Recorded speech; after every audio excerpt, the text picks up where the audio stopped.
कल। तो आपने जो कल सेशन अटेंड किया वो ऑलरेडी यूट्यूब पे डल चुका है दोस्तों, तो यूट्यूब पे आप उस प्लान को देख सकते हैं। बाकी आते हैं आज के टॉपिक पे, लीडरशिप ट्रेनिंग में आज क्या बात करेंगे। ध्यान दीजिएगा साथियों, जैसा कि मैंने आपको बताया, अपना इंट्रोडक्शन दिया कि कंपनी के टॉप अर्नर में एक नाम मेरा सरफराज आलम का भी आता है। तो आज मुझे मौका मिला कि आपके साथ कुछ लीडरशिप के लेसन शेयर करूं दोस्तों। मेरा ऐसा विश्वास है कि इस ट्रेनिंग में दो प्रकार के लोग होंगे। एक वो जो जानना और समझना चाहते होंगे, सर एसएचपीएल में कैसे हम ग्रो करें, डायरेक्ट सेलिंग में हम कैसे ग्रो करें, सर मुझे जानना है, मैं नया नया जुड़ा हूं। दूसरे कुछ ऐसे भी लोग होंगे जिनके पास कुछ लोगों का नेटवर्क होगा, कोई एक टीम होगी, और वो इच्छा रखते होंगे कि सर मैं कुछ ऐसा सीखना चाहता हूं ताकि अपने जूनियर्स को, अपने डाउनलाइंस को, जो मेरी प्यारी सी टीम है, उसको भी सिखा पाऊं। तो ध्यान दीजिएगा दोस्तों, आज के सेशन में हम दोनों पे ही चर्चा करेंगे, यानी कुछ ऐसे पॉइंट्स होंगे जो दोनों के लिए इफेक्टिव है। अगर आप सीखना चाहते हैं, आपका स्वागत है, और यदि आप इस तरीके से सीखना चाहते हैं कि किसी और को सिखा पाए, तो भी आपका स्वागत है। तो बिना वक्त गवाए मैं स्क्रीन पे चलना चाहता हूं दोस्तों। थोड़ा सा आपका कंट्रीब्यूशन भी चाहिए। एक बार प्लीज चैट बॉक्स में एस टाइप कीजिएगा, जिससे मेरे को पता लग जाएगा कि हाँ, आप मेरी बात को सुन रहे हैं। एस फॉर स्क्रीन, ताकि मैं स्क्रीन आपके सामने शेयर करूं, मैं स्लाइड शेयर करूं।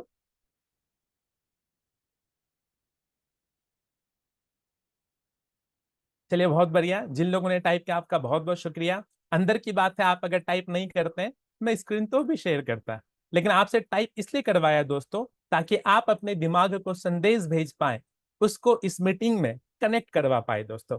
आपके सामने दोस्तों स्लाइड है, ध्यान दीजिएगा। आज का टॉपिक है लीडरशिप ट्रेनिंग। लीडरशिप ट्रेनिंग में मैं कुछ ऐसे पॉइंट शेयर करूंगा कि किस प्रकार से हम और आप लीडर बन सकते हैं। ध्यान दीजिएगा दोस्तों, जब हम लोग डायरेक्ट सेलिंग में अपने चेक को बड़ा बनाना चाहते हैं, अपने रैंक को बड़ा बनाना चाहते हैं, तो सबसे पहले यह समझना जरूरी है कि डायरेक्ट सेलिंग अगर हम लोग करें तो करें क्यों। जो लोग हैंड रेज कर रहे हैं, प्लीज एक बार रिक्वेस्ट आप सभी से, हैंड रेज ना करें। जब मैं बोलूं तब आपको हैंड रेज करना है।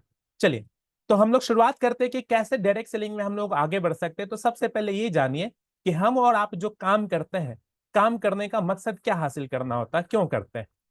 मेरे ख्याल से इंसान की जो बेसिक नीड है वो पूरा करने के लिए लोग मेहनत करते हैं, किसी को अपना करियर बनाते हैं, अपना प्रोफेशन बनाते हैं। जब हम लोग बेसिक नीड की बात करते हैं तो बहुत पुराने टाइम से कहावत चलती आ रही, किसके लिए मेहनत कर रहे हैं हम लोग, हम और आप, रोटी कपड़ा और मकान। जी हाँ दोस्तों, यही तो है ना। मेरे ख्याल से आप भी सहमत होंगे, इसी के लिए तो हम और आप काम करते हैं, जो हमारी जरूरतें हैं। लेकिन ध्यान दीजिएगा दोस्तों, जैसा कि मैंने आपको बोला, पुराने समय से, लंबे समय से यही होता चला आ रहा, हम लोग सुनते चले जा रहे हैं, रोटी कपड़ा और मकान। लेकिन ध्यान दीजिएगा, अब जमाना बदल गया है, अब चीजें बदल गई है। लोगों को रोटी नहीं चाहिए, अब ब्रेड विद बटर चाहिए, नान चाहिए, वैरायटी चाहिए। लोगों को तन ढकने के लिए केवल कपड़ा नहीं चाहिए, समय बदल गया है। अब लोगों को ब्रांड्स चाहिए, लेवाइस की जीन्स चाहिए, वैन ह्यूसेन का प्रोफेशनल आपको फॉर्मल शर्ट्स चाहिए। चीजें बदल रही दोस्तों। मकान, चार दीवारी हो रही, एक छत है सर ढकने के लिए, उसी को तो मकान कहते हैं। लोग पहले ऐसा सोचते थे, अब समय बदल गया है। लोगों को मकान नहीं चाहिए, एक बढ़िया सा बंगलो चाहिए, उसमें अगर सेकेंड फ्लोर पे अगर स्विमिंग पूल हो तो मजा आ जाएगा। तो ध्यान दीजिएगा दोस्तों, समय के साथ हमारी जरूरतें बदली हैं। हमारी जो जरूरतें हैं वो अब ख्वाहिशों में तब्दील हो चुकी हैं। लोग स्टेटस मेंटेन करना चाहते हैं, अपने लाइफ स्टाइल को रेज करना चाहते हैं। सवाल है कि ये चीजें पूरी कैसे होंगे। तो सिंपल सा इसका उत्तर है, न बाप बड़ा न भैया, सबसे बड़ा रुपया। ऐसा कहावत आपने भी सुना होगा। तो कहीं ना कहीं ये सारी चीजें जो पूरी होंगी, किससे पूरी होंगी, पैसे से, रुपए से। सवाल है कि रुपए कमाएंगे कैसे। तो देखिए दोस्तों, रुपए कमाने के कुछ अलग अलग तरीके हो सकते हैं। यहाँ कुछ तरीका मैं आपसे शेयर करता हूँ। रुपए कमाने का सबसे ज्यादा इजीली एक्सेप्टेड जो एक ऑप्शन है, वो है नौकरी करना। जी हाँ दोस्तों, लेकिन नौकरी में एक प्रॉब्लम है। एक बड़ी अच्छी लाइन बोली गई है कि नौकरी आपको भूखे नहीं मरने देगी, लेकिन कभी आपके सपने भी पूरे नहीं होने देगी। और आज नौकरी की क्या दुर्दशा है दोस्तों, आप जानते हैं। बहुत बड़ा पॉलिटिकल मुद्दा हो जाता है बेरोजगारी को लेकर के। जगह जगह प्रेस कटिंग्स आपने सुने होंगे, वीडियोस देखा होगा आपने, इंस्टा पे, फेसबुक पे, न्यूज में, कि एक कुछ लिमिटेड पोस्ट के लिए, पोजीशन के लिए जो अर्जियां डलती है, जो लोग इंटरव्यू देने के लिए पहुंचते हैं, वो हजारों और लाखों के तादाद में भी पहुंच जाते हैं लोग दोस्तों। तो नहीं, रुपए कमाने का जो पहला तरीका हो सकता है वो नौकरी, लेकिन ये बहुत आसानी से मिलने वाली चीज नहीं है। दूसरा क्या तरीका हो सकता है? दूसरा तरीका हो सकता है स्वयं व्यवसाय, जिसे अंग्रेजी में सेल्फ एम्प्लॉयमेंट कहते हैं। यानी आपने किसी के अंडर जाकर के काम नहीं किया, आपने अपना कोई काम शुरू कर लिया, किसने कपड़े का काम शुरू कर लिया, किसने अपने पान की दुकान खोल ली, किसने पैसा लगा करके मोबाइल की शॉप खोल ली। तो ध्यान दीजिएगा दोस्तों, नौकरी मिल नहीं रही है, अपना खुद का काम जब करने के लिए जाते हैं तो पैसा मिल नहीं पा रहा है, सही जानकारी देने वाले लोग, अनुभवी लोग जो कि हमारे मार्गदर्शक और मेंटर बने वो मिल नहीं पा रहे। तीसरा तरीका क्या हो सकता है? तीसरा तरीका हो सकता है बिजनेस। बड़े बिजनेस की आप बात कीजिए, लेकिन बिजनेस के लिए रिस्क कैसे ले सकते हैं हम? कहां से इतना भारी भरकम पैसे इन्वेस्टमेंट हम लोग करें बड़े बिजनेस के लिए? कहते कि हजारों कमाना है तो लाखों लगाओ, लाखों कमाना है तो करोड़ों लगाओ। हम कहां से करोड़ों रुपए लेकर के आएंगे? और रिस्क बहुत ज्यादा है दोस्तों। अगला क्या ऑप्शन हो सकता है? अगला ऑप्शन हो सकता है इन्वेस्टमेंट। हिंदी में कहावत फेमस है, नंगा नहाएगा क्या निचोड़ेगा क्या। यानी हम रुपए कमाने की बात कर रहे हैं, रुपए है ही नहीं तो इन्वेस्टमेंट कहां से करेंगे? नहीं कर सकते ना इन्वेस्टमेंट। पांचवा तरीका क्या हो सकता है? एक सटीक बिजनेस मॉड्यूल है जिसपे गारंटेड आपको इनकम मिलेगी। अच्छा, चैट में थोड़ा सा रिप्लाई आना बंद हो गया, हालांकि मैं कोई सवाल नहीं कर रहा, बस कंफर्मेशन के लिए कि मेरी वीडियो ऑडियो प्रॉपर आप तक पहुंच रही है ना। जी, कोई भी एक रिप्लाई दे दीजिए। Thank you so much Rahul ji. पांचवा जो एक प्रूवन मॉड्यूल हो सकता है दोस्तों, वो हो सकता है फ्रेंचाइजी का। फ्रेंचाइजी में क्या है कि रिस्क नहीं है। ये एक ऐसा ब्रांड है जो ऑलरेडी जिसका काम चल रहा है, कस्टमर्स होते ही होते हैं। हम और आप फ्रेंचाइजी खोल ले, मोटा पैसा इसमें कमाएंगे। मैकडी का फ्रेंचाइजी आप ले लीजिए, केएफसी का ले लीजिए, सबवे का ले लीजिए, गारंटेड बिजनेस मॉड्यूल है, पैसा आएगा ही आएगा। लेकिन फिर से भाई साहब, ये जो फ्रेंचाइजी जो आप यहाँ पे एग्जाम्पल के तौर पे जो कुछ तस्वीरें देख रहे हैं दोस्तों, मैकडी का, केएफसी का, ये फ्रेंचाइजी लेना आसान है क्या? करोड़ों का इन्वेस्टमेंट होता है दोस्तों। 6 से 7 करोड़ अगर लग जाए केएफसी का फ्रेंचाइजी लेने के लिए, कहां से लेकर के आ सकते हैं? छठा तरीका क्या हो सकता है दोस्तों? पैसा कमाने का छठा तरीका हो सकता है कि अगर आपके पास पैसे वैसे नहीं है, ज्यादा रिस्क नहीं ले सकते, लेकिन अगर आपके पास कोई खास कला है, कोई हुनर है, कोई खास टैलेंट है, तो भी आप उस टैलेंट के जरिए पैसे कमा सकते हैं। लेकिन ध्यान दीजिएगा दोस्तों, हम सचिन जैसा क्रिकेट नहीं खेल सकते हैं, लता मंगेशकर साहिबा जैसा हम नहीं गा सकते, हमारे पास वो कला, वो हुनर, वो टैलेंट नहीं है। आप और मैं विराट कोहली जैसे नहीं खेल सकते। तो ये छठा तरीका भी फेल हो जाता है एक साधारण व्यक्ति के लिए। तो सातवां और आखिरी तरीका दोस्तों जो मेरे नजर में है, उस तरीके का नाम है नेटवर्क मार्केटिंग, या फिर आप कह सकते हैं डायरेक्ट सेलिंग। एक जबरदस्त तरीका है दोस्तों जिसके जरिए आप अच्छा खासा पैसा कमा सकते हैं। खास बात यह है कि डायरेक्ट सेलिंग एक ऐसा अवसर है जहां साधारण इंसान भी एक बड़े व्यापारी के तरह सारी सुख सुविधाओं का आनंद ले सकता है। डायरेक्ट सेलिंग एक ऐसा जरिया है जहां बिना किसी बड़ी लागत के आप असीमित आमदनी कमाने की संभावना रखते हैं। यानी आप पैसा कमा सकते हैं दोस्तों, अपना करियर बना सकते हैं। जो 7 तरीका आपने देखा उसमें से एक बढ़िया तरीका हो सकता है डायरेक्ट सेलिंग। जो मेरे पुराने साथी मुझे सुन रहे हैं, जो ऑलरेडी हमारी कंपनी से ताल्लुक रखते हैं, उनको ऑलरेडी पता है। नए व्यक्ति को थोड़ा सा मैं अपने तरीके से क्लियर कर दूं कि ये डायरेक्ट सेलिंग है क्या चीज। तो जरा समझिएगा दोस्तों, साधारण जो मार्केटिंग कॉन्सेप्ट है जो ट्रेडिशनली चलता है, उसमें एक उत्पादक है, वो जब किसी प्रोडक्ट को बनाता है तो वो कैरी एंड फॉरवर्ड एजेंट्स के पास पहुंचता है, उस डिपार्टमेंट के पास पहुंचता है, उसके बाद वो बड़े बड़े डीलर्स के पास पहुंचता है, और फिर ये प्रोडक्ट डीलर से पहुंचता है होलसेलर्स के पास, यानी कि थोक विक्रेता के पास। उसके बाद ये प्रोडक्ट पहुंचता है रिटेलर्स के पास, जहां पे हम और आप रुपए लेकर के जाते हैं, ग्राहक बन करके उस उत्पाद को खरीद करके लेकर के आते हैं। ध्यान दीजिएगा दोस्तों, गौर करने वाली बात यह है कि एक उत्पादक जो एक मैन्युफैक्चरिंग कॉस्ट पे अपने प्रोडक्ट को बनाता है, उदाहरण के लिए मैं बोल रहा हूं, ऊपर नीचे ये हो सकता है, मान लो अगर 4 रुपए में कोई प्रोडक्ट बनता है तो ग्राहक को ये 10 रुपए का पड़ता है। जी हाँ दोस्तों, 4 की चीज 10 की हम और आप खरीदते हैं। क्यों खरीदते हैं? तो एक तो आप समझ गए होंगे कि जो बीच में लोग हैं वो भी तो अपना मुनाफा जोड़ेंगे ना दोस्तों। और मोटा खर्च कहाँ होता है? एडवर्टाइजमेंट पे। आज कोई एक उत्पादक कोई प्रोडक्ट बनाए, रात में मेरे सपने में आकर के कोई बताने वाला नहीं है जो अगले दिन में किसी दुकानदार के पास ग्राहक बन करके वो प्रोडक्ट खरीद करके आ जाओ। वो प्रोडक्ट हमारे दिमाग में सेट किया जाता है, किस चीज के जरिए? एडवर्टाइजमेंट के जरिए। और अरबों खरबों रुपए की ये इंडस्ट्री है दोस्तों। और ये जो एडवर्टाइजमेंट का पैसा है, ये बड़े बड़े सेलिब्रिटीज अपने पास लेकर के जाते हैं, और कोई भी उत्पादक घर से नहीं देता है, वो सीधा बर्डन पड़ता है ग्राहक पे। वहीं पे एक कॉन्सेप्ट आया दोस्तों, ध्यान दीजिएगा, ये क्या है? ये साधारण मार्केटिंग है। वहीं पे दोस्तों एक कॉन्सेप्ट आया जिसको नेटवर्क मार्केटिंग या फिर डायरेक्ट सेलिंग का नाम दिया गया। और ये कॉन्सेप्ट ये कहता है कि जो बीच वाले लोग हैं, इसको हम लोग कर देंगे गायब, और उत्पादक सीधे किससे जुड़ जाएगी? ग्राहक से। तो आप बोलेंगे सर ये अगर उत्पादक यानी कंपनी जो मैन्युफैक्चरिंग कर रही है सीधे अगर ग्राहक से जुड़ जाए तो वो जो एडवर्टाइजमेंट का पैसा है वो किसको मिलेगा? तो इसका स्पष्ट उत्तर ये है कि वो जो पैसे बच रहे उसका फायदा मिलेगा हम ग्राहक को। जी हाँ दोस्तों, आज हम लोग किसी डायरेक्ट सेलिंग कंपनी में एज अ कस्टमर जुड़ते हैं, लेकिन अगर वो प्रोडक्ट हमारे को अच्छा लगा, हमने बाकी लोगों से शेयर किया, तो कंपनी विज्ञापन के जो पैसे हैं वो हमारे को दे देती। आपसे एक सवाल करना चाहूंगा दोस्तों, आपके पास दो विकल्प हो। पहला विकल्प है कि एक ऑलरेडी फेमस ब्रांड है जिसको और मार्केटिंग करने के लिए किसी बड़े सेलिब्रिटी को हायर किया जाए एंडोर्समेंट के लिए, जो पहले से करोड़पति है, उसको फिर से 1 करोड़ देकर के दोबारा से करोड़पति बना दे। ऑप्शन ए अच्छा रहेगा, या उसके बजाय वो कंपनी आम ग्राहक से बोले कि आपको अगर ये प्रोडक्ट अच्छा लगता है तो आप और लोगों से शेयर करें और उस प्रोडक्ट का विज्ञापन करके 100 आम ग्राहक लखपति बन जाए, ये ज्यादा अच्छा रहेगा। एक सेलिब्रिटी जो करोड़पति है पहले से फिर से करोड़पति बन जाए, ये ज्यादा अच्छा, या उसका एंडोर्समेंट करके विज्ञापन करके 100 आम ग्राहक लखपति बन जाए, ये ज्यादा अच्छा? ऑप्शन ए या बी जवाब दीजिएगा दोस्तों। थैंक यू सो मच कारो जी। जी जी जी, बिल्कुल बिल्कुल, सारे लोगों ने जवाब दिया option B. Thank you so much. तो इसी कॉन्सेप्ट को कहते हैं दोस्तों डायरेक्ट सेलिंग। लेकिन ध्यान दीजिएगा, डायरेक्ट सेलिंग अगर एक व्यापार है, सब लोग इसके बारे में पॉजिटिव ही बोल दें, ऐसा जरूरी नहीं है दोस्तों। किसी भी व्यापार का 4 स्टेज होता है, जरा समझिएगा। 4 स्टेज ऑफ बिजनेस। कोई भी व्यापार हो, इसके 4 स्टेजेस होंगे। सबसे पहला स्टेज होता है निगेटिव डिमांड का। अब ये नेगेटिव डिमांड क्या है?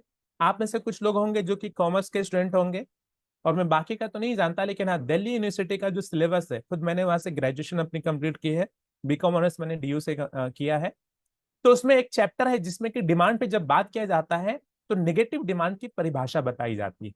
नेगेटिव डिमांड का मतलब यह है कि किसी चीज को लेकर के कोई डिमांड नहीं है, लोग ये लेना नहीं चाहते हैं, वो ना ले, इसके बदले कुछ खर्च करने के लिए भी तैयार है, लेकिन लेंगे नहीं। पुराने टाइम में, आज से आप अगर 25 साल 30 साल पहले चले जाओ, तो इंश्योरेंस को लेकर के ऐसा ही था, निगेटिव डिमांड। लोग बोलते थे नहीं, ये इंश्योरेंस जो चीज है वो अच्छी नहीं है, एलआईसी जो चीज है ये अच्छी नहीं है। एग्जाम्पल के लिए मैंने आपको बताया, और लोग इससे बचना चाहते थे, कटना चाहते थे। आप आइए घर पे चाय पीजिए, हम चाय नाश्ता आपको कराएंगे, लेकिन प्लीज मुझे मत बोलना कोई इंश्योरेंस लेने के लिए। इसे निगेटिव डिमांड कहते हैं दोस्तों। समय बदला, सेकेंड स्टेज होता बिजनेस का। अच्छा ध्यान दीजिएगा, मैं आपको उदाहरण दे रहा था इंश्योरेंस का। आज इंश्योरेंस को लेकर के नेगेटिव डिमांड नहीं है, ये चेंज हो गया। आप मुझे बताइए, आपके पास एक टू व्हीलर है, आप सड़क पे निकलिए, आप सबसे पहले चेक करते होंगे कि इसका प्रॉपर डॉक्यूमेंट है या नहीं, और क्या उन डॉक्यूमेंट्स में एक इंश्योरेंस भी है या नहीं है। अगर आपका इंश्योरेंस नहीं होगा तो आपका चालान हो जाएगा। आपको गाड़ी का भी इंश्योरेंस रखना है, थर्ड पार्टी का भी इंश्योरेंस चाहिए, किसी को अगर आपने धक्का लगा दिया उसके पैसे कौन भरे। तो आज के टाइम पे इंश्योरेंस ऑप्शंस नहीं है, विकल्प नहीं है, बल्कि कंपल्सन है, आपको अनिवार्य कर दिया गया है, रखना ही होगा। तो ध्यान दीजिएगा दोस्तों, बिजनेस का स्टेज जो पहला वो था नेगेटिव डिमांड। बिजनेस का जो दूसरा स्टेज है वो पॉजिटिव डिमांड है, जहां पे लोग अवेयर हो जाते हैं, और जो समझदार लोग होते हैं चीजों को जानने समझने के बाद इसको लेकर के एक्सेप्टेंस मोड में आते हैं और कहते हैं कि हाँ मुझे ये चाहिए। और बिजनेस का जो तीसरा स्टेज है दोस्तों वो है ग्रोथ फेज। अब लोग ना केवल इसको लेकर के न्यूट्रल हो गए हैं या पॉजिटिव हो गए हैं, बल्कि ये तरक्की कर रही है इंडस्ट्री, ये बिजनेस तरक्की कर रहा है। और जो चौथा और आखिरी स्टेज होता है दोस्तों वो है कंपटीशन का। यानी अब एक्सेप्टेंस हो चुका है, लेकिन कंपटीशन चल रहा है कि ये वाला ले या ये वाला ले या ये वाला ले। तो ध्यान दीजिएगा दोस्तों, बिजनेस का ये 4 स्टेज होता है। अब आपने दो चीजें चेक करनी है, जितने भी यहाँ पे 100 150 200 लोग कनेक्टेड है, आपने ये चेक करनी है कि डायरेक्ट सेलिंग में आपका व्यापार किस जगह है। अगर आप ऑलरेडी समझ चुके हैं, डायरेक्ट सेलिंग अगर अच्छे से कर रहे हैं, तो आपको यह सुनिश्चित करना है कि आपके टीम का कैसा क्या रेपुटेशन है, उसमें किस प्रकार से आप एजुकेशन सिस्टम चला रहे हैं। क्योंकि लोग चुनाव करते हैं कि कौन से कंपनी में जाए, कंपनी में अगर जाए तो किस टीम के साथ जाए, तो अपने टीम को एजुकेशन दीजिएगा दोस्तों। तो आज कहीं ना कहीं डायरेक्ट सेलिंग में अगर ओवरऑल हम लोग इंडिया की बात करें, तो ये 3 और 4th स्टेज में है दोस्तों। ग्रो कर रही है डायरेक्ट सेलिंग इंडस्ट्री। 2025 का जो आंकड़ा है, फिक्की का जो रिपोर्ट है, केपीएमजी का जो रिपोर्ट है, 64,500 करोड़ की इंडस्ट्री हो जाएगी दोस्तों 2025 तक। तो हम ग्रोथ वाले फेज में, कंपटीशन चल रहा है, ये कंपनी अच्छी या ये कंपनी अच्छी या ये कंपनी अच्छी। आज कहीं ना कहीं एसएचपीएल को लेकर के हम लोग हाईली कॉन्फिडेंट है दोस्तों, क्योंकि हमारी कंपनी का प्रोडक्ट रेंज लाजवाब है। हम प्रोडक्ट के पैकेजिंग से बहुत संतुष्ट होते हैं, लेकिन हमारी कंपनी के जो सीएमडी है गोपाल कुंदू जी, जिनका कि पैशन है प्रोडक्ट, और बढ़िया पैकेजिंग लेकर के आते हैं और बढ़िया, पता नहीं मतलब उनका जो सोच है, जहां हमारी सोच खत्म हो रही है प्रोडक्ट को लेकर के, उनकी सोच वहां से शुरू हो रही है दोस्तों। हम लोग संतुष्ट जिस चीज से उससे बहुत आगे गोपाल सर सोचते हैं, और एक से एक बढ़िया प्रोडक्ट रेंज लेकर के गोपाल सर आ रहे हैं, इतने जेन्युइन प्राइस पे हम लोग इजिली मार्केट में कम्पीट कर सकते हैं। तो ध्यान दीजिएगा दोस्तों, दो तीन चीजें अभी तक हम लोगों ने शेयर की। नंबर एक, कि पैसे कमाने के कौन कौन से तरीके, माफ कीजिएगा, सबसे पहले हमने शेयर किया कि हमारी जो जरूरतें हैं वो ख्वाहिशों में तब्दील हो चुकी है, वो पूरा होगा पैसों से। पैसे कमाने के कितने तरीके हो सकते हैं, जो 7 तरीके हमने देखे उसमें जो सबसे बढ़िया तरीका निकला डायरेक्ट सेलिंग, हमने उस पर चर्चा करी। और डायरेक्ट सेलिंग में किन किन फेज से होकर के गुजरना पड़ेगा, हमने उस पर चर्चा की। अब बात करते हैं कि अगर आपने डायरेक्ट सेलिंग की शुरुआत कर ली तो आपको कौन कौन से कदम बढ़ाने हैं। अगर आपको अपनी टीम बड़ी करनी है, आपको अपना बड़ा रैंक हासिल करना है, अच्छे चेक और पोजीशन पे पहुंचना है, तो डायरेक्ट सेलिंग के शुरुआत करने में आपको कौन कौन सा स्टेप फॉलो करना है। तो देखिए, ये जो स्टेप है वो बताने से पहले मुझे एक छोटी सी स्टोरी बहुत रिलेवेंट लगती है, जिसको कि मैंने स्लाइड में भी शामिल किया, वो स्टोरी आपसे शेयर कर लेता हूँ। थोड़ा सा लीक से हट करके बात करते हैं लेकिन रिलेवेंट है दोस्तों। ये कहानी है इंसान और जो ईश्वर है उसके बीच जो वार्तालाप होती। जब ईश्वर इंसानों को बना रहा था तो सबके लिए एक उम्र सुनिश्चित की गई और बराबरी दिखाया गया, सबको 20-20 साल दे दिए गए। तो इंसान जो कि दिमाग का बहुत तेज होता बाकी प्राणी की तुलना में, तो इंसान ने ये सोचा कि ईश्वर ने हमारे को केवल 20 साल दिया जीने का, तो 20 साल में मेरा होगा क्या, 20 साल में मैं सारी चीजें तो कंप्लीट कर ही नहीं पाऊंगा। तो ये बड़ा निराश हुआ, ये ईश्वर के पास गया और ईश्वर से जाकर के इंसान ने बोला कि आपने बहुत सारी प्रजातियां बताई बनाई हैं, अलग अलग जानवर वगैरह है, बाकी को 20 साल आप दे रहे हो, चलो ठीक है, लेकिन इंसान को 20 साल मत दो, ज्यादा दो।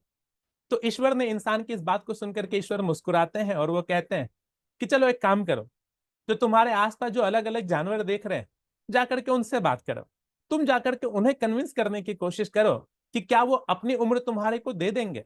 अगर उनके तरफ से हाँ आता है तो जो वो उम्र मैंने उनको दिया हुआ है वो मैं तुम्हारे में ऐड कर दूंगा, जोड़ दूंगा। तो इंसान खुशी खुशी पहुंचता है। तो सबसे पहले इंसान टकराता है घोड़े से।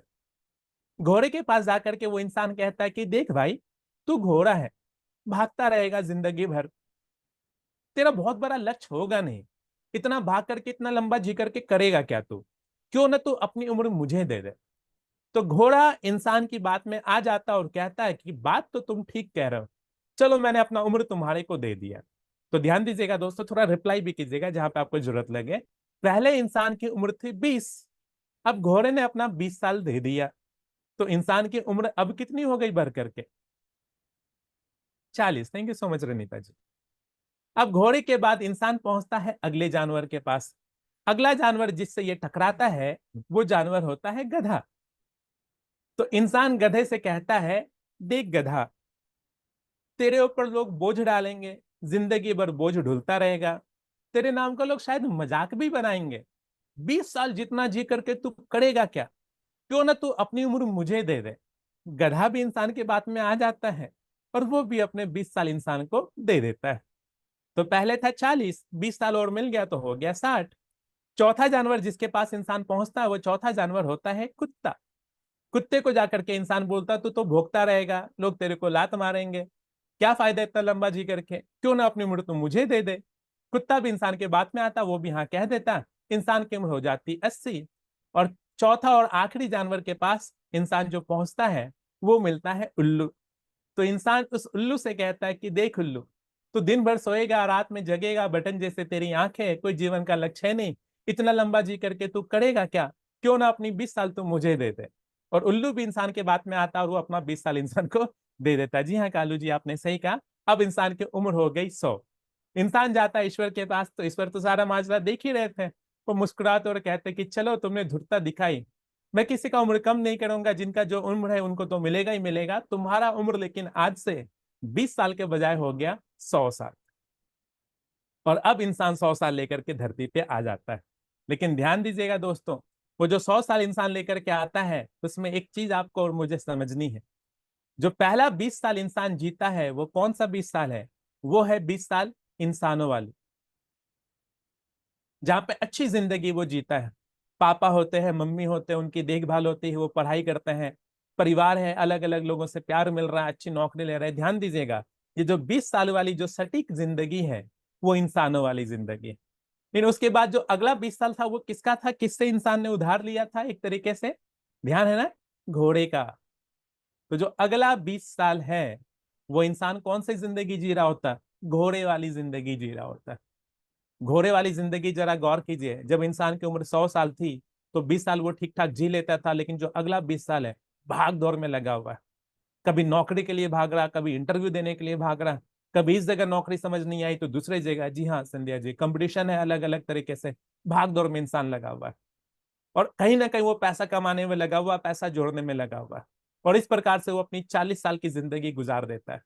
40 साल के बाद जो अगला 20 साल है वो कौन सी जिंदगी है, वो जिंदगी है गधे वाली। गधा जिसके ऊपर बोझ डलता है। तो इंसान के ऊपर भी जो एक पिताजी को आप देखो जिसके ऊपर बोझ बोलो या फिर जिम्मेदारी बोलो अपने बच्चों की, उसके जूते फटे हुए, उसकी चप्पल घिस गई है, लेकिन जब घर पे पहुंचता है बेटा नाराज है, बेटी नाराज है, वाइफ नाराज है, बेटे की शादी करानी है, बेटे को मोटरसाइकिल चाहिए, किसी को बाइक चाहिए, किसी को गाड़ी चाहिए, तो कहीं ना कहीं बहुत सारी जिम्मेदारियां उनके ऊपर होती है और वो कुछ भी नहीं बोल पाता है। तो इस तरीके से 60 साल इंसान की जिंदगी की गुजर गुजर जाती है वो 60 साल। उसके बाद जो अगला 20 साल है वो 20 साल कौन सा, वो जिंदगी कुत्ते वाला है दोस्तों। कुत्ते के साथ क्या होता है, वो भौंकता रहता है, लोग इग्नोर मारते रहते हैं। तो ऐसे इंसान जब कोई बुजुर्ग हो जाता है, वो 60 से 80 साल के उम्र में, जब उस फेज में जब वो होता है, बच्चों को बोल रहा होता है, बच्चे बोलते हैं अरे ये बुढ़ऊ क्या बोलेगा, छोड़ो इनकी बातें, ये बुढ़िया क्या बोलेगी, यही चीजें चल रही होती। लोग भोग रहे होते हैं एक तरीके से, लेकिन जो नीचे जो युवा है, जो बच्चे हैं, उनकी बातों को सुन नहीं रहे होते हैं। और इस प्रकार से 80 साल इंसान की गुजर जाती है। उसके बाद जो 20 साल बचता है वो कौन सा, उल्लू वाली जिंदगी।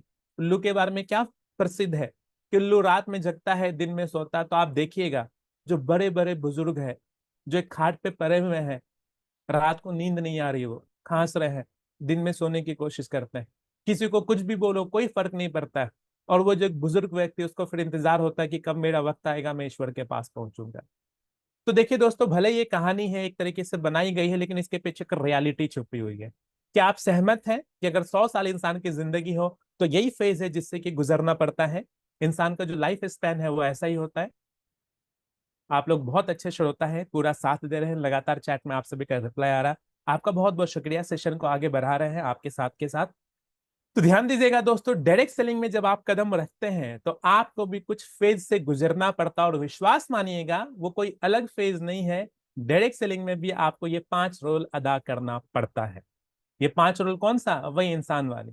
आप 18 साल को जब क्रॉस करते हैं तभी तो एसएचपीएल में या डायरेक्ट सेलिंग में कदम रखते हैं, आपने इंसानों वाली जिंदगी जी ली मेरे दोस्त।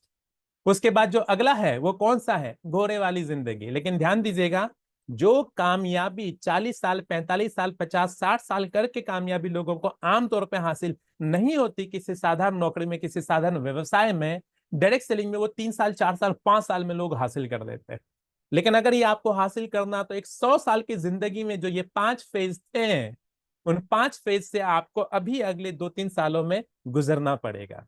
तो क्या तैयार है कि 2 से 3 साल खुद को रगड़ने के लिए, मेहनत करने के लिए? अगर हाँ तो नजर डालिएगा किस प्रकार से आपको ये 5 रोल अदा करना है। सबसे जो पहला रोल था इंसान वाला, वो आपने तो सुन ही लिया। अगले रोल की बात करते हैं, घोड़े वाली जिंदगी हमारे डायरेक्ट सेलिंग में कैसे होती। मीटिंग्स के लिए भाग दौड़ करना पड़ता है। अभी दिल्ली में हमारा प्रोग्राम हुआ, कुछ उड़ीसा से आए थे, कुछ आसाम से आए थे, कुछ उत्तर प्रदेश से आए थे, दिल्ली से बहुत सारे लोग पहुंचे थे। आपको मीटिंग्स के लिए भाग दौड़ करनी पड़ेगी, पासेज अरेंज करने हैं, पासेज कलेक्ट करने हैं, ताकि सही टाइम पे लोगों तक पासेज पहुंचे, उनकी एंट्री हो पाए। लोगों का फॉलोअप्स लेना है, भाग दौड़ करना है, लोगों का ऑर्डर निकला है वो प्रोडक्ट लेकर के पहुंचना है। आपको भाग दौड़ करना पड़ेगा दोस्तों। और न केवल खुद करने के लिए, लोगों से करवाने के लिए भी। शुक्रिया राज्य। और जो तीसरा है वो कौन सी जिंदगी है, बुरा मत मानिएगा, लेकिन अगर मानने से मेरा और आपका भला होता है तो मान लेना चाहिए। हमारे को गधे वाला रोल भी अदा करना। गधा कौन, जिसके ऊपर बोझ होता है। तो कुछ ऐसी चीजों की भी बेवजह जिम्मेदारी आपको लेनी पड़ती है जिसके लिए आप जिम्मेदार नहीं है। टीम में कुछ पंगा हो गया, किसने कुछ गलत कमिटमेंट कर दिया, जो कस्टमर है वो किसी पे चल रहा है, जिसने गलत कमिटमेंट किया वो गायब है, आप मौजूद है, आपको जिम्मेदारी लेनी पड़ेगी। ये एक लीडर की निशानी होती है। आपने पासेस किसी तरीके से अरेंज कराए 10 लोगों के लिए, पता लगा 3 ही पहुंचे, 7 पासेस एक्स्ट्रा आ गए, इसका करे क्या? बहुत सारे ऐसे सिचुएशन बनेगी दोस्तों जहां पे आपको लगेगा कि आपकी कोई गलती नहीं है, लेकिन क्योंकि आप लीडर है तो आपको जिम्मेदारी लेनी पड़ेगी। ये गलती भी मेरी है, एक्सेप्ट करना पड़ेगा, गधा बनना पड़ेगा, उन जिम्मेदारियों का बर्डन भी अपने ऊपर लेना पड़ेगा। और अगला कौन सा रोल है? वो कुत्ते वाला रोल, कुत्ता जो कि भौंकता रहता है, लोगों को फर्क नहीं पड़ता है। पढ़िएगा लाइन, या मैं पढ़ के बताता हूँ अगर छोटा छोटा आपको दिख रहा है तो। हमें बोलना पड़ता है उन्हें जो हमें सुनना नहीं चाहते, हमारा मजाक बनाते हैं और शायद हमारी इज्जत भी नहीं करते। आपने एक जूम सेशन रखा जिसमें कि 20 लोगों को अटेंड करना था, पता लगा 6 ही पहुंचे, बाकी 14 गायब है। अच्छा, उसमें से कुछ जेन्युइन कारणों से गायब है तो समझ में आता है, लेकिन उसमें से 4 ऐसे होंगे जो कि मजे लेंगे कि अरे एक ही बात तो वो बोलते रहते हैं, खुद का चेक बन नहीं रहा, हमारे को सिखाने के लिए चले। होगा साथियों ऐसा। अच्छा, कुछ नया क्या बताएंगे? बहुत सारी चीजें ऐसी होंगी दोस्तों, लेकिन ध्यान दीजिएगा, ये डायरेक्ट सेलिंग है, ये व्यापार है। हर व्यक्ति आपसे संतुष्ट हो, आपको खुश, आपसे खुश हो, पॉजिटिव बातें करे, ऐसा नहीं होगा दोस्तों। लेकिन मेरा और आपका काम बोलना है दोस्तों, हमारे को लोगों को बताना और सिखाना है। जो आगे बढ़ना चाहेंगे उनके साथ हमारे को आगे बढ़ना है दोस्तों। और आपको जो पांचवी और आखिरी जो चीज थी वो कौन सी जिंदगी थी? उल्लू वाली। तो ध्यान दीजिएगा दोस्तों, मुझे और आपको भी उल्लू बनना पड़ता है। रात भर जग करके हम रिपोर्ट्स बना रहे होते हैं, किन लोगों का कंसिस्टेंसी हुआ, किन लोगों की अप्रोचिंग चल रही है, किन लोगों को इनविटेशन दिया जा रहा है, कौन से गेस्ट यहाँ पे पहुंच रहे हैं, अगली ट्रेनिंग कौन सी है, इस ट्रेनिंग में कितने लोगों को बिठाना है, हम लिस्ट बनाए जा रहे हैं। तो ये सारा रोल आपको अदा करना पड़ेगा दोस्तों। अगर आप ये रोल अदा करेंगे तब जाकर के वास्तव में आप डायरेक्ट सेलिंग में आगे बढ़ेंगे। ये पॉइंट्स आपको कैसे लगे दोस्तों? क्या जेन्युइनली ये चीजें मुझे और आपको करनी पड़ती हैं, और क्या आप करने के लिए तैयार हैं? चैट बॉक्स में एक बार वाई टाइप कीजिएगा अगर आप सहमत है तो दोस्तों। शुक्रिया, आप सभी का बहुत बहुत शुक्रिया। तो दोस्तों ये वो फेज है जिससे कि मुझे और आपको गुजरना पड़ेगा। बहुत बार, कई बार हम लोग बहुत टेक्निकल एजुकेशन देते हैं तो चीजें ऊपर चली जाती है, लेकिन स्टोरीज में खास बात यह है कि लोगों को याद रहता है, इसलिए मैं स्टोरी जहां जहां पॉसिबल है उसकी मदद लेता हूँ। तो ये फेजेस है दोस्तों जिसके जरिए डायरेक्ट सेलिंग में आप आगे बढ़ेंगे। और एक रियलिटी जान लीजिए दोस्तों, ये डायरेक्ट सेलिंग है, व्यापार है, सेल्स इंडस्ट्री है। लोग आएंगे और जाएंगे, लेकिन जीतेगा वही जो टिकेगा। तो ध्यान दीजिएगा दोस्तों, ये व्यापार है, किसने कोई लाखों करोड़ रुपए नहीं लगाए हैं। लिमिटेड अमाउंट के साथ लोग यहाँ पे प्रोडक्ट खरीद करके इस व्यापार में खुद को शामिल कर लेते हैं। तो सब सीरियसली काम करें ऐसा नहीं होगा, सब 100% आकर के दे ऐसा नहीं होगा। जो लोग बड़े माइंडसेट के साथ है वो रुकेंगे, बड़ी तरक्की हासिल करेंगे। जो शॉर्ट टर्म के लिए आएंगे वो जा भी सकते हैं। तो इस रियलिटी को एक्सेप्ट कर लीजिए दोस्तों, लोग आएंगे और जाएंगे, जीतेगा वही जो टिकेगा। आज मेरा जो पोजीशन है इस डायरेक्ट सेलिंग में, सर्वश्री कंपनी में जो लेवल है, इसके बहुत सारे कारण होंगे, लेकिन सबसे पहला और जरूरी कारण यह है कि मैं टिका दोस्तों डायरेक्ट सेलिंग में।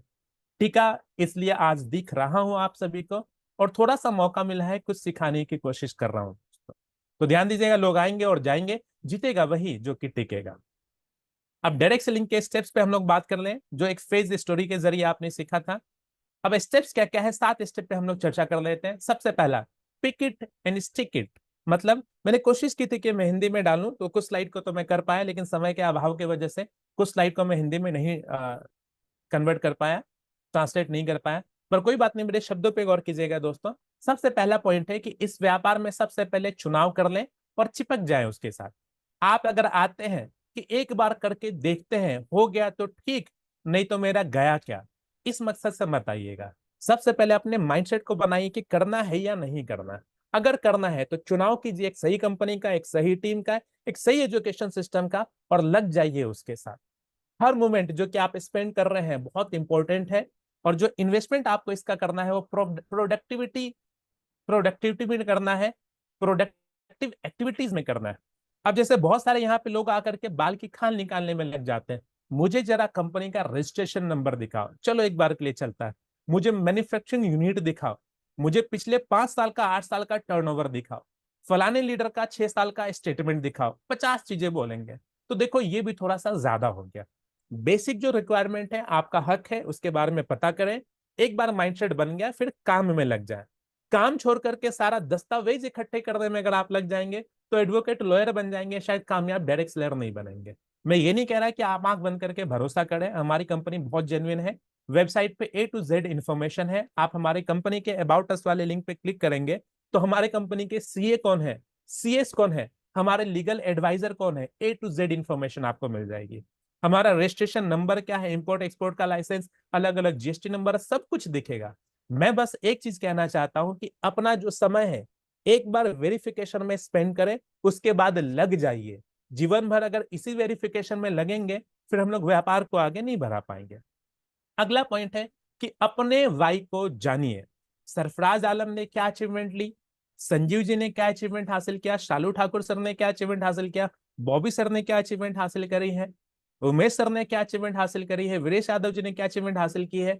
इन सारे लीडर्स के बारे में केवल ना जाने, आपका अपना क्या कारण है, आप इस व्यापार में क्यों आए हैं, आप क्या हासिल करना चाहते हैं, उसके बारे में चर्चा करें और लग जाए।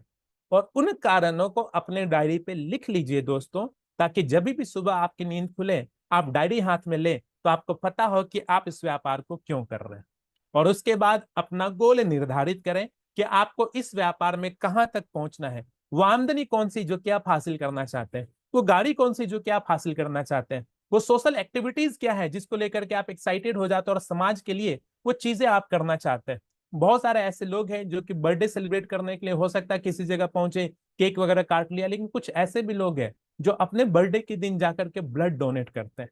कुछ ऐसे भी लोग हैं जो अपने बर्थडे के दिन अनाथ आश्रम में जाते हैं, बच्चों को कुछ तोहफा दे करके आते हैं। कुछ सोशल एक्टिविटीज है जो कि आपको आत्मसंतुष्टि देता है दोस्तों। तो ऐसे भी प्लानिंग आप कर सकते हैं। तो अपना गोल निर्धारित करें जो कि आपको यहां से हासिल करना, पेपर पे डायरी पे उसको लिखे। उसके बाद दोस्तों अलग अलग व्यापार को करने के लिए अलग अलग टेक्निक्स चाहिए। एक इंजीनियर का औजार कुछ और है, एक डॉक्टर का औजार कुछ और है। सबको करने के लिए अलग टूल्स और अलग स्किल्स चाहिए। तो इस डायरेक्ट सेलिंग व्यापार को भी बढ़ाने के लिए आपको कुछ स्किल्स अपने अंदर डेवलप करने होंगे। और अगर ये करना चाहते तो आपको एक्शन क्या लेना है, जो भी कंपनी की ट्रेनिंग्स हो उसको अटेंड कीजिए और उन ट्रेनिंग से सीखिए। आज इस मीटिंग में यहाँ पे ध्यान दीजिएगा दोस्तों, 500 से ज्यादा लोग मौजूद नहीं है। क्या 500 से कम ही लोग हैं जो कि डायरेक्ट सेलिंग को SHPL के साथ कर रहे हैं? नहीं, ऐसे सैकड़ों हजारों लोग होंगे। लेकिन कुछ लिमिटेड लोग हैं जिनको ये भूख है कि मैं सीखूं, कोई फलाने लीडर का ट्रेनिंग ले रहे तो आकर के उसको अटेंड करो। तो ध्यान दीजिएगा दोस्तों, कंपनी की ट्रेनिंग्स को अटेंड करनी है जिससे कि स्किल्स आपके अंदर डेवलप होंगे। और जब आपने स्किल्स डेवलप कर लिया तो एक्शन प्लान बनाइए। आपके पास बहुत सारे हथियार है, बहुत सारा टेक्निक है, लेकिन हथियार को चलाओगे नहीं, प्लानिंग करोगे नहीं, तो कुछ भी हासिल होने वाला आपको दोस्तों नहीं है। तो एक एक्शन प्लान डिजाइन कीजिए कि मेरा टारगेट है कि इस महीने कम से कम मैं 10,000 के पे आउट को टच करूं, मुझे कम से कम 50,000 की मैचिंग करनी जिसमें कि 12 से 14,000 का चेक आता है। तो 50,000 बिजनेस वॉल्यूम करने के लिए मुझे कम से कम इतने कंसिस्टेंसी करने होंगे। मेरे पास फिलहाल 20 लोगों की टीम है, इस टीम को बढ़ा करके 60 लोगों की टीम करनी होगी। एक प्रॉपर एक्शन प्लान आपको बनाना पड़ेगा दोस्तों। यदि आप ऑलरेडी लीडर है तो आपको ये चीजें आती हैं। अगर नए व्यक्ति यहाँ पे जुड़े हुए हैं तो कृपया करके अपने सीनियर्स को कांटेक्ट करें, वो आपकी मदद करेंगे कि उस टारगेट को, गोल को अचीव करने में क्या एक्शन प्लान डिजाइन करना होता है। और अगला पॉइंट है remove your emotions and set priorities. देखिए, हम भारतीय हैं और हम अपने इमोशंस के लिए जाने जाते हैं, लेकिन बिजनेस में हमेशा इमोशंस अगर आप लेकर के आएंगे तो नुकसान भी होगा दोस्तों। मेरा एक डाउनलाइन है, वो मेरी इज्जत नहीं करता, मैं उसको दिखाऊंगा कि मैं चीज क्या हूं। ये एक नेगेटिव इमोशन है जो मेरे अंदर आया, और ये इमोशन जैसे आया मैंने अपने बिजनेस को खराब कर दी। इमोशंस को साइड कीजिए दोस्त। मेरा वो सीनियर है इसका मतलब ये थोड़ी है कि मुझे कुछ भी बोल सकता है। उनका जो बिजनेस है, मुझे पता कितना बड़ा टर्नओवर मैं उनको दे रहा हूं। दिखाता हूं मैं उनको इस महीने क्या करके, दिखाता हूं इस महीने कैसे बड़ा बिजनेस निकालते हैं। बिजनेस ही नहीं डाल। तो ध्यान दीजिएगा दोस्तों, इमोशंस यहाँ पे मैटर नहीं करेगा। बिजनेस है, प्रोफेशनल बनिए, थोड़ा सा मैच्योरिटी दिखाइए। आपकी प्रायोरिटीज है कि आप आगे बढ़े, बाकी आगे बढ़े। गुस्सा करने में, निगेटिव कॉन्वर्सेशन करने में, गॉसिपिंग करने में, इसमें अपना समय व्यर्थ ना करें। अपनी प्रायोरिटीज बनाइए। कल मम्मी और पापा का एनिवर्सरी था, मैं घर पे रुक गया। आज मेरा बर्थडे है, कल मेरे बच्चे का बर्थडे है, उसकी छठी है। मेरे जो मामा है उसका जो भाई, उसका जो लड़का है, बड़ा अच्छा बंदा है।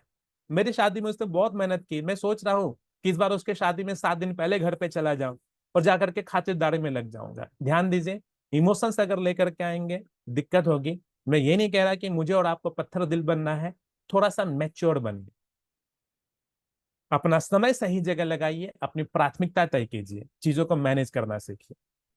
आपकी पहली प्रायोरिटी जो है वो मीटिंग्स में होनी चाहिए। मेरे पिताजी जब मैंने डायरेक्ट सेलिंग करना शुरू किया तो मेरे स्वभाव को वो समझ गए कि एकदम पागल सा हो गया ये मीटिंग्स के लिए, मीटिंग्स ही मीटिंग्स करता रहता है, ये मुझे सुनता नहीं। तो जब मेरे बड़े भैया की शादी थी तो मेरे पापा ने बोला, मेरे को 2 ढाई महीने पहले ही बोल दिया कि बेटा फलाने महीने मैं तुम्हारे बड़े भाई की शादी कर रहा हूँ, तो तुम्हारा 4 5 दिन चाहिए होगा। सोच के देखिए मेरे पिताजी मुझसे समय मांग रहे हैं, क्योंकि वो इज्जत करने लगे थे, क्योंकि मैं पैशनेट था अपने व्यापार को लेकर के। मेरे मामा जी और मेरी जो खाला है, दोनों की शादी का दिन आसपास ही तय किया गया था। यानी पहले दिन खाला मेरे मौसी की शादी थी और अगले दिन मेरे मामा की शादी थी। और सेम उसी टाइम पे नासिक में एक कन्वेंशन रख दिया गया था, एक बड़ी सेमिनार थी, बड़ी मीटिंग थी। तो मेरे सीनियर ने बोला कि नासिक जाना है, और मामा जी और खाला ने, नानी ने बोला, मम्मी ने बोला कि मामा और खाला की शादी में आना है। आप लोग अंदाजा लगा सकते हैं मैं कहाँ गया होऊंगा। जी हाँ दोस्तों, मैं नासिक वाले मीटिंग में गया। और हैरानी की बात बताऊं, मामा मामा ने भी शादी कर ली और मेरी खाला ने भी शादी कर ली। किसने मेरा इंतजार नहीं किया, है ना हैरानी की बात। आप नहीं होंगे हैरान, उनकी शादी मेरे नहीं पहुंचने की वजह से थोड़ी रुकनी थी, शादी तो होनी होनी थी। तो ध्यान दीजिएगा दोस्तों, प्रायोरिटी दीजिए अपने मीटिंग्स को, अपने काम को। आप अगर अपने प्रोफेशन से, मीटिंग से प्यार करेंगे, इज्जत करेंगे, तभी लोग आपकी भी इज्जत करेंगे। नेक्स्ट पॉइंट है रिव्यू। आपने कितना किया, जो गोल बनाया आपने, जो एक्शन प्लान बनाया आपने, आपने जो काम किया, क्या नतीजे निकले, कहाँ पे क्या कमी रही, क्या अच्छा हुआ, उसको रिव्यू जरूर कीजिएगा। तो ये 7 स्टेप्स है दोस्तों जो कि आपको फॉलो करना है अगर आप डायरेक्ट सेलिंग में एंटर कर रहे तो। और ऐसा नहीं कि ये एक बार फॉलो करना है, ये आपको लगातार फॉलो करना पड़ेगा दोस्तों। मैं उम्मीद करता हूँ कि आप लोगों ने स्क्रीनशॉट लिया होगा। लास्ट में एक दो पॉइंट है, मोटे मोटे कुछ पॉइंट्स है, फटाफट उसको डिस्कस कर लेते हैं। सबसे पहली चीज सर, 2 से 3 साल का कमिटमेंट दीजिए। आप यहाँ पे 2 महीने, 3 महीने, 4 महीने, 6 महीने के लिए मत आइए। मैं जानता हूं बहुत सारे ऐसे भी लीडर्स हैं जिन्होंने 6 महीने यहाँ पे समय दिया, 12 लाख, 15 लाख, 20 लाख, 30 लाख रुपए भी कमा चुके हैं। लेकिन एक फ्रेशर व्यक्ति के लिए मैं बोलूंगा, अगर आप इस व्यापार में पहुंचे हैं तो 2 से 3 साल का कमिटमेंट कीजिए कि 2 से 3 साल यहाँ पे समय देना। एक नॉर्मल ग्रेजुएशन भी अगर हम लोग करते हैं तो डिग्री लेकर के आते हैं, कोई कामयाबी का सर्टिफिकेट लेकर के नहीं आते दोस्तों। तो मान लो कि आपको डायरेक्ट सेलिंग में ग्रेजुएशन करना है, गुड न्यूज ये है कि इस दौरान ग्रेजुएशन करते करते आपके स्किल्स तो डेवलप होंगे होंगे, बहुत सारा रुपए भी कमाएंगे। तो 2 से 3 साल का कमिटमेंट करके काम कीजिएगा दोस्तों। आज कंप्रोमाइज कर लीजिए ताकि कल को एक बेहतर भविष्य आपको मिल पाए। आज कुछ चीजों में कंप्रोमाइज करना होगा। पुराने समय की बात है, मैं एक लीडर के बारे में जानता हूं। अपने कॉलेज के टाइम पे उन्होंने ज्वाइन किया था। उनके दोस्त बहुत मजे लेने वाले थे, मतलब मस्तीखोर टाइप के, जगह जगह घूमते थे। तो ये जो मस्तीखोर दोस्त है, अपने उस दोस्त को इसने कॉल किया जो कि डायरेक्ट सेलिंग कर रहा था, और वो कहते हैं कि हम लोग मूवी देखने जा रहे हैं, चलेगा क्या। तो उधर से जवाब आता है, नहीं यार मेरी मीटिंग है। तो लोग मजाक बनाते हैं, तू तो मीटिंग लेता रहा, हम तो ऐश करते हैं। ये फर्स्ट ईयर की बात है। सेकेंड ईयर में जो बाकी जो कॉलेज के वही जो मस्तीखोर लोग थे, उसने फिर से इसको कॉल किया और बोला हम लोग पिकनिक पे जा रहे हैं, चलेगा क्या। इसका फिर से वही जवाब था, नहीं यार मेरी तो मीटिंग है। तो लोगों ने फिर से मजाक बनाया, तो मीटिंग लेता रहा, हम तो ऐश करते हैं। कॉलेज के तीसरे साल दोस्तों ने फिर से इनको कॉल किया और बोला हम लोग फलाने जगह घूमने के लिए जा रहे हैं, चलेगा क्या। फिर से उस दोस्त का ये जवाब था कि नहीं यार मेरी तो मीटिंग है। लोगों ने मजाक बनाया, तो मीटिंग लेता रहा, हम तो ऐश करते हैं। अब जब कॉलेज खत्म हो गया, बाकी सारे लोग परेशान। कोई नौकरी के लिए सोच रहा है, कोई इंटरव्यू देने के लिए सोच रहा है, कोई सोच रहा है कुछ नहीं आगे की पढ़ाई कर लेते हैं। इस बार ये व्यक्ति जो कि डायरेक्ट सेलर था, जिसने 3 साल मेहनत की, इसने अपने दोस्तों को कॉल किया कि यार 4 रात और 5 दिन के ट्रिप पे मैं जा रहा हूँ थाईलैंड, चलेगा क्या। तब लोगों ने जवाब दिया, नहीं यार हमारा तो इंटरव्यू है, नहीं यार तुझे तो पता कितनी दिक्कत चल रही है। तब इन्होंने जवाब दिया, तो नौकरी के लिए भटकता रहा, तो इंटरव्यू देने के लिए भटकता रहा, हम तो ऐश करते हैं। तो यही है दोस्तों, जरा गौर कीजिएगा लाइन क्या, compromise today for a better tomorrow. आज हो सकता है आप अगर नौकरी कर रहे हैं, आपके साथ ही नौकरी के बाद जाकर के घर पे आराम करते होंगे, मस्ती करते होंगे, बातें करते होंगे, और आप नौकरी के बाद ऑफिस से निकल करके तुरंत से मीटिंग दिखाने के लिए लग जाते होंगे। आपको लगता होगा यार वो मूवीज देख रहे हैं, वो समय स्पेंड कर रहे हैं, मैं यहाँ पे लगातार मीटिंग्स कर रहा हूँ। अगर आप कॉलेज स्टूडेंट है, आपके साथ भी ये हो सकता है कि पढ़ाई के बाद आपको आराम नहीं मिल रहा, आप मीटिंग्स में लगे हुए हैं। अगर आप ऑलरेडी बिजनेस कर रहे हैं, कोई ट्रेडिशनल बिजनेस में लगे हैं, उसके साथ अगर आप ऐसे स्किल को प्रमोट कर रहे हैं, तो आपको लगता होगा कि आपके साथ ही बाकी चीजों में अपना समय स्पेंड कर रहे हैं, लेकिन आप यहाँ पे मेहनत कर रहे हैं। लेकिन ध्यान दीजिएगा दोस्तों, कुछ महीनों की बात है, कुछ वर्षों की बात है। उसके बाद जिंदगी आप अपने इशारे पे चलाएंगे, अपने मन माफिक आप चीजें करेंगे, जहां दिल करे वहां पे आप पहुंचेंगे। तीसरा चीज है बी अ वॉरियर। देखिए, मैं सरफराज आलम, हो सकता है आपको कुछ चीजें बताऊं, आपको अच्छा लगे, आपको लगे इस चीजों को बता करके बिजनेस ग्रो करेगा। आप मुझे प्यार से सुन रहे हैं, आपके चेहरे पे एक मुस्कुराहट है, एक दो नई चीजें आपने यहाँ पे जानी, लेकिन 24 घंटे में आपके साथ नहीं रह सकता दोस्तों। या आपके अप्लायंस, ये कंपनी के जो सीएमडी सर हैं, वो आपके साथ नहीं रह सकते। आपके अप्लायंस, आपके सीनियर्स नहीं रहेंगे। आपको एक योद्धा बनना पड़ेगा, हर चीज के लिए तैयार रहना पड़ेगा। लोग आपकी तारीफ भी कर सकते हैं, आपकी बेइज्जती भी कर सकते हैं, लेकिन डायरेक्ट सेलर अगर आप हैं तो आपको एक वॉरियर भी बनना पड़ेगा, योद्धा बनना पड़ेगा। लास्ट में पॉइंट है 100% रिस्पॉन्सिबिलिटी। आप जहां है, जिस भी पोजीशन पे है, 100% इसके लिए आप जिम्मेदार हैं। किसने आपकी बेइज्जती मार दी, आप जिम्मेदार हैं।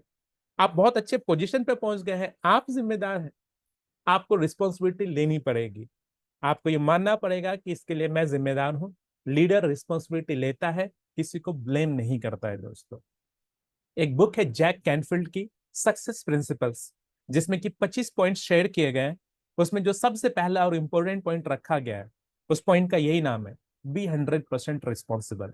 तो 100% रिस्पॉन्सिबिलिटी आपको लेनी पड़ेगी दोस्तों, इसका दूसरा कोई विकल्प नहीं।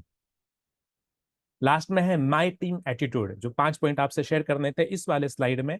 माई टीम एटीट्यूड का क्या मतलब? देखो, मैं सरफराज आलम आपके सामने कुछ चीजों को रख रहा हूँ, सर्वश्री के बारे में बता रहा हूँ, डायरेक्ट सेलिंग के कुछ पॉइंट्स को बता रहा हूँ, लेकिन मैं 100% जिम्मेदारी ना ले पाऊं पूरे इंडिया की। ध्यान दीजिएगा कि पूरे इंडिया में क्या चीजें चल रही है। आज स्टैन राव सर हमारे बिजनेस कोच है, बहुत बढ़िया ट्रेनिंग एजुकेशन सिस्टम उन्होंने बना रखा, लेकिन हर जगह मौजूद रह करके वो सारी चीजें नहीं बता सकते। कई जगह ऊंच नीच होंगी, कहीं पे कुछ गलतियां होंगी। तो आप अगर ये देख रहे हैं, तो आपको एक एटीट्यूड लेकर के आना, माई टीम एटीट्यूड। इसका ये मतलब है कि जो कुछ भी मेरे टीम में पहुंचेगा उसकी जिम्मेदारी मैं लूंगा, और कहीं दूसरे जगह भले ना पहुंचे, यहाँ पे अच्छी चीजें मैं पहुंचाऊंगा। और अगर कहीं पे कुछ गड़बड़ी हुई है, बाकी जगह हो सकती, बाकी जगह निगेटिविटी गई है, इधर वो निगेटिविटी नहीं आने दूंगा। मेरे पास एक बोतल है जो कि खाली है, उसमें मेरे को पानी डालना है। पानी तब डलेगा जब बोतल का ढक्कन हटे, तभी पानी डलेगा। अगर ढक्कन लगा हुआ है, उसके ऊपर जो लीड है वो लगा हुआ है, तो वो डलेगा नहीं। तो आप अपने टीम के लिए वो ढक्कन बनिए। बाहर से निगेटिविटी अंदर जाएगी नहीं जब तक मैं नहीं चाहूंगा। तो आपको वो बैरियर बन करके रखना है, बन रहना है। माई टीम एटीट्यूड लेकर के आना है दोस्तों। एक बहुत इंपॉर्टेंट पॉइंट है जिसका एक अलग ही स्लाइड है। 1 मिनट दोस्तों, मैं आपको बता दूं कितना समय मुझे आपको और देना है। चलिए, मेरे को देख नहीं रहा है, कोई दिक्कत नहीं, 3 से 4 स्लाइड और है दोस्तों, 4 से 5 मिनट आप मुझे और बर्दाश्त कीजिए, थोड़ा सा समय आपको और देना। दोस्तों, अनुयायी नहीं, लीडर बनाइए। इसका क्या मतलब है? बहुत सारे लोग सोचते हैं कि मेरा नाम हो, मेरे बहुत सारे फॉलोअर्स हो, मैं अगर खड़ा रहूं तो लोग मेरे लिए तालियां बजाएं। ये है डायरेक्ट सेलिंग, ये है नेटवर्क मार्केटिंग। ये नहीं करना है दोस्तों। आप खुद अगर आगे बढ़े बढ़िया है, लेकिन जब आप आगे बढ़ रहे होंगे तभी व्यापार बढ़ेगा। सिर्फ फॉलोअर्स बनाइएगा, मजा इसमें नहीं। एक सच्चा नेटवर्कर, एक सच्चा डायरेक्ट सेलर फॉलोअर्स नहीं बनाता है, लीडर्स बनाता है। ध्यान दीजिएगा, एक लाइन क्या लिखी हुई है, यदि आपने सिर्फ फॉलोअर्स बनाया लीडर्स की जगह, तो वो छोटी छोटी समस्या को लेकर के हर बार, हर रोज आपके पास आएंगे और आपको दुखी कर देंगे। सर ये नहीं हुआ, सर ये कैसे होगा, जरा कर दो, सारा चीज परेशान करेंगे वो। वहीं पे अगर आपने लीडर बना दिया, तो क्या होगा? वे ना तो बिजनेस को सीरियसली लेंगे और नहीं ज्यादा समय तक एक्टिव रह पाएंगे। लेकिन अगर आपने उनको लीडर बनाया, तो वो छोटी छोटी समस्या लेकर के आपके पास नहीं पहुंचेगा, लीडर है, खुद ही शॉर्ट आउट कर देगा। और बहुत ज्यादा कोई जटिल समस्या जब आएगी, तभी वो आपके पास पहुंचेगा। डायरेक्ट सेलिंग में हम और आप फिनेंशियली फ्री होना चाहते हैं, तो ये फॉलोअर्स बना करके नहीं होगा, लीडर्स बना करके होगा। तो ध्यान दीजिए दोस्तों, अगर आपका ये माइंडसेट था कि आपको केवल अपना नाम बनाना, अगर मैं सोचूं मुझे सिर्फ सरफराज का नाम बनाना, प्रॉब्लम होगी। मुझे अपनी टीम में लीडर्स क्रिएट करने हैं। आज अगर मैं पीसीडी के पोजीशन पे पहुंचा, तो मेरे टीम में, मेरे डाउनलाइन में, नेटवर्क में डीयूसीए के पोजीशन पे भी लोग हैं, यूसीए के पोजीशन पे बहुत सारे लोग हैं, उससे कहीं ज्यादा ट्रिपल क्राउन के एम्बेसडर के पोजीशन पे है, डबल क्राउन एम्बेसडर के पोजीशन पे है। आज अगर 10 12 15 दिन के लिए किसी वजह से अगर मैं काम ना कर पाऊं, तो भी मेरा काम रुकेगा नहीं, क्योंकि टीम में लीडर्स बहुत ज्यादा हैं जो कि जिम्मेदारी लेकर के काम कर रहे हैं। तो आप भी पहले दिन से दिमाग में सेट कर लीजिए दोस्तों कि फॉलोअर्स नहीं बनाना है, लीडर्स बनाना है। लीडर्स हौसला नहीं हारता। देखिए सिचुएशन है, कभी अच्छा होगा, कभी बुरा होगा, कभी पॉजिटिविटी आएगी, कभी निगेटिविटी आ सकती है, लेकिन अगर आप लीडर है जो कि टीम को लीड करते हैं तो आप सब कुछ कर सकते हैं। एक चीज कभी नहीं करना, अपना हौसला नहीं हारना। यदि लीडर के मन में भय भी हो, हिम्मत टूट भी रही हो, तभी वो नकारात्मकता को, निगेटिविटी को अपने ऊपर हावी होने नहीं देता, चेहरे पे नजर नहीं आने देता। क्यों? क्योंकि किसी सेना के सेनापति का अगर मनोबल टूट जाए तो सेना की हार निश्चित है। अगर लीडर का मनोबल टूटा तो गारंटेड तौर पे बिजनेस तो खत्म होना ही होना है। तो लीडर कभी हौसला नहीं हारता। एक चीज है, इसको पॉजिटिव तरीके से लीजिएगा। ओपन हो रहा स्लाइड।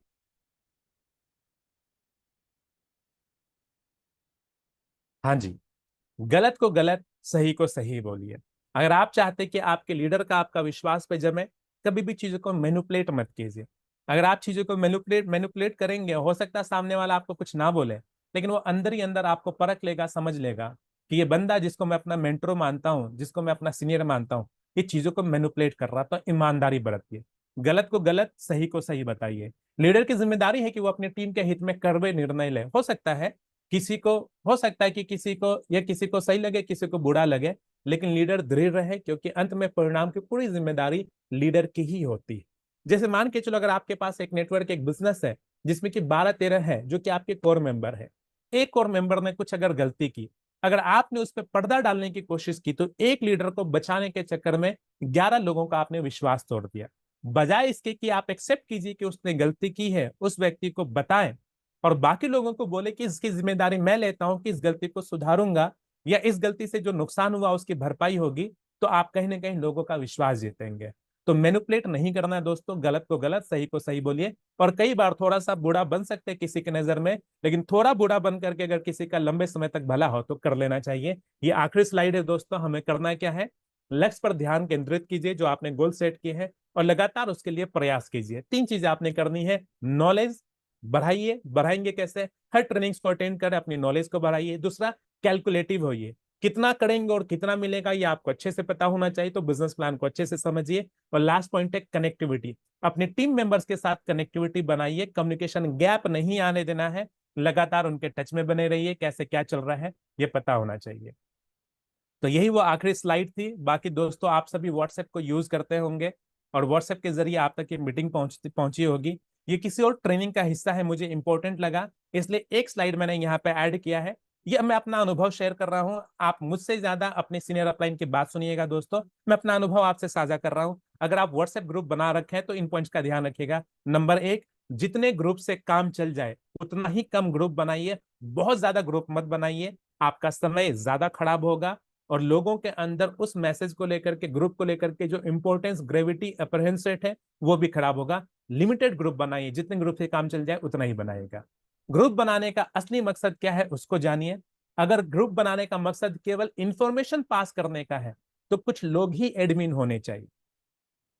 ग्रुप का मकसद अगर बिजनेस प्रमोट करना है तो बिजनेस तक ही सीमित रखें। पॉलिटिकल चीजें डाल दिया, कोई कन्वर्सेशन डाल दिया, किसी ने कुछ मैच वगैरह जीता वो चीजें डाल दी, तो देखो लोगों का ध्यान भटकता है। अपने जगह सीमित चीजों पे फोकस बनाइए। क्लैरिटी हो कि किस मकसद से इस ग्रुप को बनाया गया। त्योहार, जन्मदिन आदि से संबंधित अगर पोस्ट है, ग्रुप में डालने की जगह अगर पर्सनली सेंड किए जाए तो ये ज्यादा बढ़िया रहेगा। कई बार एक इंपॉर्टेंट मैसेज डाला गया ग्रुप में, फिर किसी का बर्थडे था, उसको लेकर के लोगों ने रिप्लाई देना शुरू किया। सभी रिप्लाई कर रहे हैं और ये अच्छी बात है कि सेलिब्रेशन होना चाहिए, लेकिन जो इंपॉर्टेंट ट्रेनिंग का मैसेज है वो सबसे ऊपर चला गया और मिस हो गया। ये भी तो दिक्कत वाली बात है ना दोस्तों। नेक्स्ट, हर पोस्ट हर जगह डालना आवश्यक नहीं है। उदाहरण के लिए, एक बहुत सीनियर अपलाइन है और बहुत लगभग 12 ग्रुप है। उसने अपने जूनियर का जो इमीडिएट कोर ग्रुप है उसमें मैसेज डाला, डायमंड का अलग ग्रुप है उसमें डाला, एग्जीक्यूटिव का अलग ग्रुप है उसमें डाला, प्रोस्पेक्ट में डाल दिया। और एक दूसरा व्यक्ति जो भी 4 ग्रुप में है, तो एक ही पोस्टर 4 जगह पहुंचा, गैलरी भी भर गया है, इंफॉर्मेशन भी वो नहीं देख पा रहे हैं। तो आप ध्यान दीजिए, प्रैक्टिकली सोचिए, थोड़ा सा समय दीजिए कि कौन सा पोस्ट मुझे कहाँ डालना है। अगर आपने मान के जो अपने कोर ग्रुप में डाला, तो कोर ग्रुप के मेंबर जिन्होंने अपना ग्रुप बना रखा वो भी दूसरे जगह उसको फॉरवर्ड कर देंगे। ये भी तो हो सकता है ना। नेक्स्ट, ग्रुप में डिस्कशन से बचे। जब तक जरूरी ना हो ग्रुप में डिस्कशन ना करें, आपका और बाकी लोगों का भी समय खराब होगा। अगर किसी नए व्यक्ति को आप उस व्हाट्सएप ग्रुप में ज्वाइन करा रहे हैं तो ग्रुप की इंपॉर्टेंस पहले बता दें कि बहुत इंपॉर्टेंट ग्रुप है, रिलेवेंट इंफॉर्मेशन इसमें डलती है, त्योहार से संबंधित, राजनीति से संबंधित कोई वाद विवाद वाली चीजें, वो चीजें यहाँ पे नहीं डालनी है। फलाने राजनीति पार्टी ने बोला कि आप इस फॉर्म को फिल कीजिए, हम 250 का रिचार्ज फ्री में देंगे, टी शर्ट मिलेगा, लोग डाले जा रहे हैं उसको, ये चीजें ना करें, है ना। तो लोगों को पहले ही नए व्यक्ति को इन्फॉर्मेशन दे दें और तभी जाकर के उनको ग्रुप में ऐड करें। और हाँ, बहुत सारे लोग स्टेटस डालते हैं, आपके स्टेटस से आपकी छवि तैयार होती, इसलिए अपने व्हाट्सएप स्टेटस पे आप क्या डाल रहे हैं इसका जरूर ध्यान रखिए, बहुत इंपॉर्टेंट पॉइंट है दोस्तों। जैसे अगर मैं एक सीनियर लीडर हूं अपने नेटवर्क में, अपने टीम में, और मैंने अपने व्हाट्सएप पे स्टेटस डाल दिया, एक गाना डाल दिया, ये दुनिया ये महफिल मेरे काम की नहीं, एक एग्जाम्पल दे दूं, तो मेरा जो जूनियर है जो कि मुझे फॉलो कर रहा है उसके दिमाग में क्या आएगा, अरे इसको क्या हो गया, सर को क्या हो गया। और मैंने डाल दिया कि इस दुनिया पे भरोसा नहीं कर सकते, जिस पे भरोसा करो वही दगा देता। कितना बहुत बढ़िया स्टेटस बनाया और मैंने अपने स्टेटस पे डाल दिया। ध्यान दीजिए दोस्तों, ये मैं अपना अनुभव साझा कर रहा हूँ, प्लीज कोई इस बात को नेगेटिव सेंस में गलत तरीके से ना लें। मेरी बात को आप काट भी सकते हैं अगर आपको पसंद नहीं है तो, मेरी रिक्वेस्ट मेरी लेकिन यही होगी। मैं ये कहना चाहता हूँ दोस्तों कि आपके स्टेटस से आपकी छवि तैयार होती है, तो अपने व्हाट्सएप स्टेटस पे आप क्या डाल रहे हैं इसका जरूर ध्यान रखिएगा। बाकी दोस्तों, आपने मुझे अभी तक सुना, आपका बहुत बहुत शुक्रिया। ऑलरेडी जो हमारा टारगेट था कि 9 बजे से पहले सेशन को ओवर करें, 9 बज चुका है। तो आपने पेशेंस के साथ जो मुझे अभी तक अपना कीमती समय दिया, आपका बहुत बहुत शुक्रिया। मैं ईश्वर से प्रार्थना करूंगा कि जितने लोग भी रेगुलर बेसिस पे ट्रेनिंग सेशन को अटेंड करते हैं, ईश्वर उनको बहुत तरक्की दे। और जो लोग सीखने के मकसद से यहाँ पे आए हैं, ईश्वर आपको और मौका दे और आपके दिमाग को इस तरीके से प्रोग्राम किया जाए कि आप और ज्यादा सीखें। लेकिन अच्छी बात यह होगी कि सीख करके अपने तक रखना नहीं है, लोगों से भी शेयर करना है। और लास्ट में फिर से बता दूं, आप सभी को बहुत बहुत बधाई। एसएसपी ने एक जबरदस्त इनोवेशन किया है, अपने प्लान में कुछ चीजें ऐड की है हमारे फ्रीडम प्लान को लेकर के। अगर अभी भी आपने वो वीडियो नहीं देखी है तो हमारे यूट्यूब पे चैनल पे जाकर के उस वीडियो को जरूर देखें। जो हमारी कंपनी के फाउंडर सीएमडी साहब श्री गोपाल कुंदू जी ने उस वीडियो को, उस मीटिंग को लिया, जाकर के उसको जरूर अटेंड करें। थैंक यू सो मच दोस्तों, good night everyone, thank you.